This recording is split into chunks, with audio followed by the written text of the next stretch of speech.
என்னுடைய பெயர் விவரம். நான் ஒரு சமூக ஆர்வலர். என்னுடைய பெயர் doctor Isaac Daniel. Jain George கோட்டை வீர குடும்பன் இல்லம், மாவீரன் ஜான் பாண்டியன் தெரு, வடானத்தம்பட்டி, வீரசியாமணி கிராமம், தங்கநல் வட்டத்தில், தென்காசி மாவட்டத்தில் குடியிருக்கேன்.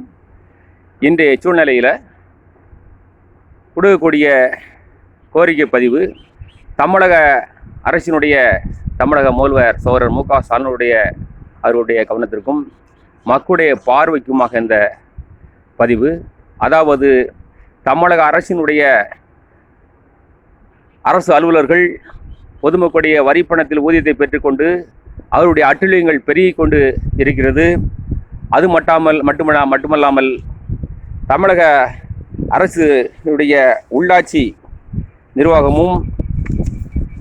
நிர்வாகத்தில் இருக்கக்கூடிய மக்கள் பிரதிநிதிகளும் அவங்களுடைய அட்டுழியங்களும் போக்குகளும் பொதுமக்களை பாதிக்கக்கூடிய வண்ணமாக அதிகமாக இருக்கிறது.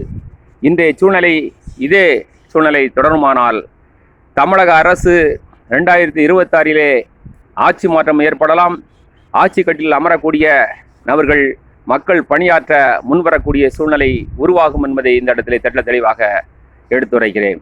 இன்றைய சூழ்நிலையிலே தென்காசி மாவட்டத்திலே சங்கரங்கோல் ஊராட்சி ஒன்றியத்திலே வீரசியாமணி கிராம ஊராட்சியில் நம்முடைய மதிப்புக்குரிய ஊராட்சி மன்ற தலைவர் ஊன அரசன் அவர்கள் என்னுடைய பெயரிலே கட்டப்பட்டுள்ள வீட்டிற்கு வரி விதிப்பு எண் 3118, கதவு எண் வார்டு 9, 218வது வீட்டில் பற்றுச்சீட்டு எண் 40499, நாள் 29 3ஆம் மாதத்தில் 2023 ஆண்டில் ரசீது போட்டிருக்காரு. இதில் ரசீது போட்டு வரி வசூலெல்லாம் வீட்டு வரி 100 ரூபாயாகவும் நூலக வரி 10 ரூபாயாகவும் 110 ரூபாய் பெற்றுள்ளார். இதை போட்டு கொடுத்த ஊராட்சி செயலாளர் மகேந்திரன் என்பவரும் ஊராட்சி தலைவர் ஊன அரசன் தகப்பனார் பேர் உடையார்சாமி என்பவரும் கொடுத்துள்ளார்கள். ஆனால் மறுபடியுமாக 2024 நான் வரி செலுத்த போகும்போது வரி செலுத்த முடியாது என்று சொன்னார்கள். மறுபடியுமாக 2025 நான் வரி செலுத்த கேட்கும் பொழுது வரி செலுத்த முடியாது என்றார்கள். இது போன்ற நிலைப்பாடுகள் இந்த ஊராட்சி ஒன்றியத்திலே அநேகமான ரசீதுகள் புஞ்ச இடங்களிலும் நஞ்ச இடங்களிலும் டிடிசி அப்ரூவல் அனுமதி இல்லாத மறுபடியும் அரசினுடைய ஆணை இல்லாத இடங்களிலே தாங்கள் வாங்கிய இடங்களிலே அவர்கள் தெருவுகளை போட்டுக்கொண்டு அவர்கள் வாட்டுவர மனைப்பிரிவுகளாக விற்று ஏகப்பட்ட பணங்களை அவர்கள் சுருட்டி கொண்டிருக்கக்கூடிய சூழ்நிலையில் என்னுடைய வீட்டிற்கு மட்டும் ஏன் இவர்கள் இந்த வீட்டு வரி ரசீதை போட்டு மறுபடியுமாக ரத்து செய்துள்ளார்கள்? அநேகமான இதை தணிக்கை செய்ய வேண்டும். வீரசாமி ஊராட்சி மன்றத்திலே நடந்துள்ள அந்த முறைகேடுகளை நீங்கள் தணிக்கை செய்ய வேண்டும் சொல்லி பல முறை கோரிக்கை கொடுத்துள்ளேன்.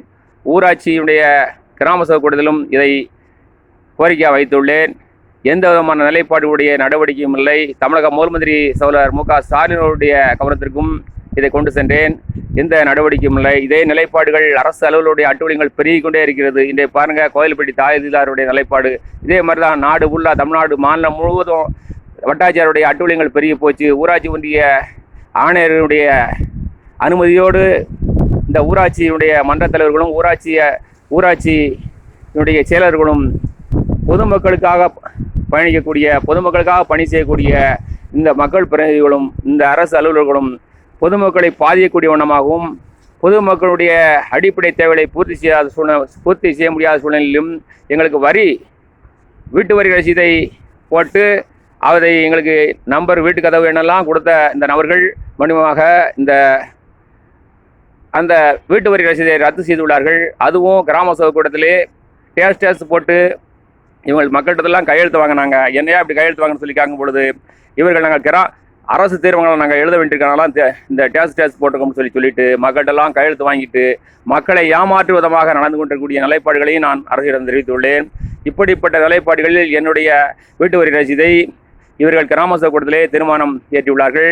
விவாதம் எடுத்துக்கொள்ளப்படவில்லை. நான் விவாதத்திலே தொடர்ந்து வீரசியாமணி கிராம சபையிலே தொடர்ந்து நான் விவாதத்திலே பங்கெடுக்கக்கூடிய ஒரு மக்களில் ஒருவனாக செயல்படக்கூடிய ஆள், ஒரு சமூக ஆர்வலரும் கூட. இப்படிப்பட்ட நிலைப்பாடுகளில் என்னுடைய இந்த வீட்டு வரி ரசீதை ரத்து செய்த நபர் ஊராட்சி மன்ற தலைவர் மீதும் ஊராட்சி செயலர் அவர்கள் மீதும் மறுபடியும் இதற்கு உறுதுணையாக செயல்பட்டு இதற்கு உறுதுணையாக நான் போடக்கூடிய மனுக்களுக்கெல்லாம் ஏதாவது ஒரு பகுதியை கொடுக்கக்கூடிய ஊராட்சி ஒன்றிய ஆணையர்கள் மீதும் இது உயரதிகாரிகள் மீதும் நடவடிக்கை எடுக்க வேண்டும் சொல்லியும் தமிழக அரசினுடைய கவனத்திற்கும் முதலமைச்சருடைய கவனத்திற்கும் கொண்டு வருகிறேன்.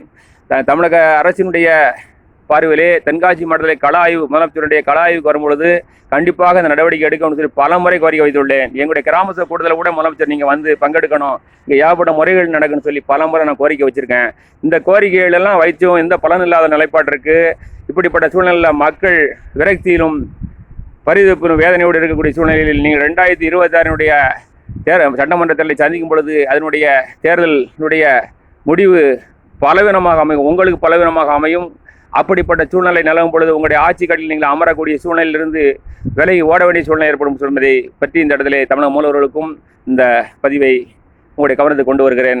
அதாவது மீண்டும் ஒரு முறை கூறுகிறேன், என்னுடைய வீட்டு வரி ரசீதினுடைய பற்றுச்சீட்டு எண் வரிசை எண் 40499 நாள் 29 மார்ச் 2023, பரிவதிப்பு எண் 3138, கதவு எண் வார்டு 9 218 வீடு. என்னுடைய வீட்டினுடைய உரிமையாளர் பேர் டாக்டர் ஐசக் டேனியல்.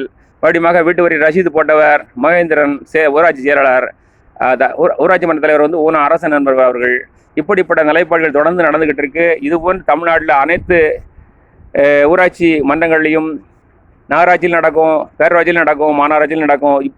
இப்படிப்பட்ட நிலைப்பாடுகள் வந்து இனத்துக்கு நடந்துகிட்டு இருக்கு. மக்களை வேதனைப்படுத்தக்கூடிய ரீதியெல்லாம் மக்களாட்சி நடக்கிறதா அப்படி இல்லை, மக்களுக்கு ஒரு தேவையை பூர்த்தி பண்ணுவதற்காக தான் இந்த மக்கள் ஆட்சி, இந்த ஜனநாயக நாடு, இந்த குடியரசு நாட்டில் இந்த நிலைப்பாடு இருக்கிறதா என்ற ஒரு கேள்விக்கண் எழும்பக்கூடிய சூழ்நிலை இருக்கிறது. அதனால் இந்த பதிவையும் இந்த கோரிக்கையும் நீங்கள் தமிழக அரசுடைய கவனத்திற்கு கொண்டு வருகிறேன், தமிழக முதலமைச்சர்களுடைய கவனத்திற்கு கொண்டு வருகிறேன். இதுபோன்று வருவாய்த்துறையிலும் ஏகப்பட்ட முறைகேடுகள், இப்படி ஏகப்பட்ட மக்கள் அதிகாரிகள் வந்து முழுவதும், அதாவது அரசு அலுவலகம் முழுவதும் அவங்களுக்கு அடிமையாக இருக்கக்கூடிய மக்கள், அதாவது இனி ஒரு சுதந்திரம் பெறுவோம்னு சொல்லக்கூடிய சூழ்நிலையில் வெள்ளக்காரன் சுதந்திரம் பெற்றோம். ஆனால் இங்கே வலியவன் வந்து எளியவன் நமக்கு தான். அதே மாதிரி அரசு அலுவலர்கள் முழுவதும் அப்பாவி மக்களை அமுக்கி அவங்கள்ட்ட வந்து சுயலாபம் கருதி அவங்க பொதுநலம் கருதியும் பணி செய்யாதபடிக்கு, மக்களுக்காக பணி செய்யாதபடிக்கு, வாங்குகிற பொதுமக்களிடம் வாங்கக்கூடிய அந்த வரிப்பணத்தில் ஊதியம் பெறக்கூடியவர்கள் பொதுமக்களுக்காக பணி செய்யாதபடிக்கு, ஒரு ஆலோசனை சொல்லாதபடிக்கு இவர்கள் பணிகளுடைய பயணங்கள் தொடர்ந்து நடந்துகிட்டு இருக்கிறது. இப்படிப்பட்ட நிலைப்பாடு நடக்குமானால் கண்டிப்பாக மக்கள் சட்டமன்ற தேர்தலில் வேதனையுடைய பிரதிபலிப்பை அங்கே பிரதிபலிக்கக்கூடிய காரியமாக இருக்கும் என்பதை இந்த தமிழக அரசுக்கும் தமிழக முதலமைச்சர் அவர்களுடைய கவனத்திற்கும் சுட்டிக்காட்டி கோரிக்கையாக அந்த கவனத்தில் கொண்டு வருகிறேன். இவன் டாக்டர் ஐசக் டேனியல். நன்றி, வணக்கம். சமூக ஆர்வலர்.